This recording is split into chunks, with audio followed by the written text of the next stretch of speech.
আসসালামু আলাইকুম। বিভিন্ন জায়গায় যাতায়াতের জন্য কেউ রিক্সা, বাস, মোটরসাইকেল এছাড়াও বিভিন্ন যানবাহনে চলাচল করে থাকেন। আমার যেহেতু সাইকেল রয়েছে তাই বিভিন্ন জায়গায় চলাচলের জন্য বেশিরভাগই সাইকেলটি ব্যবহার করে থাকি আলহামদুলিল্লাহ। বিভিন্ন ব্যস্ততার কারণে সাইকেলটি অনেকটাই নোংরা হয়েছে, বিষয়টা খুব দুঃখজনক। যাই হোক, আগামীকাল খুব দূরত্বের একটি পথ জার্নি দিব, তাই সাইকেলটি সম্পূর্ণ খুলে নতুনের মতো লুক দিব ইনশাআল্লাহ। সেই উদ্দেশ্যে প্রথমে সাইকেলের চাকাগুলো খুব সাবধানতার সাথে খুলে নিচ্ছি। সাইকেলে অনেক কাদা থাকায় গুঁড়া সাবান দিয়ে চাকা সুন্দর করে পরিষ্কার করার পাশাপাশি সাইকেলের বডিতেও পরিষ্কার করছি যেন নতুনের মতো লাগে, সেই চেষ্টা করছি আলহামদুলিল্লাহ। যেহেতু গুঁড়া সাবান ব্যবহার করেছি তাই সাইকেলটিতে পিচ্ছিল একটি ভাব রয়েছে, বিধায় পুকুরে নিচ্ছি।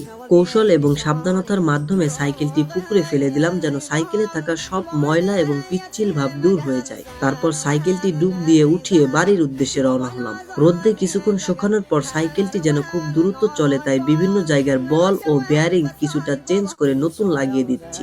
যদি ভিডিওটা কিছুটা ভালো লাগে তাহলে পাশে থাকার অনুরোধ রইল। তবে আপনাদের যদি শখের বিভিন্ন বস্তু ও প্রাণী থাকে তাহলে সঠিক যত্ন নেওয়ার চেষ্টা করুন, বাকিটা আল্লাহ ভরসা। একটি কথার সাথে হয়তো আমরা সবাই খুব পরিচিত, যতনে রতন মিলে, তার একটি বাস্তব প্রমাণ আমার সাথেই ঘটেছে। এই সাইকেলটির বয়স প্রায় 12 থেকে 14 বছর। আমার বড় ভাই চালিয়েছে বিভিন্ন জার্নির মাধ্যমে কয়েক বছর, এখন আমি যত্ন করে চালাচ্ছি। মূলত আমার এই যত্নের ভালোবাসাটা আমার ভাইয়ের কাছ থেকেই আসা। তবে আমার সাইকেলের অনেক পরে আমাদের এলাকার কিছু ভাই নতুন সাইকেল কিনেছে। মাত্র কয়েক মাস থেকে বছরের মধ্যে সাইকেলটি একদম চালানোর অযোগ্য হয়ে পড়েছে শুধুমাত্র যত্নের অভাবে। তাই আপনার কাছে যা আছে তাই নিয়ে শুকরিয়া আদায় করুন এবং দরকারি জিনিসের প্রতি যত্নশীল হন। যাই হোক, অবশেষে সাইকেলের বিভিন্ন পাশপাতি লাগিয়ে সাইকেলটি প্রায় নতুনের মতো করেছি আলহামদুলিল্লাহ।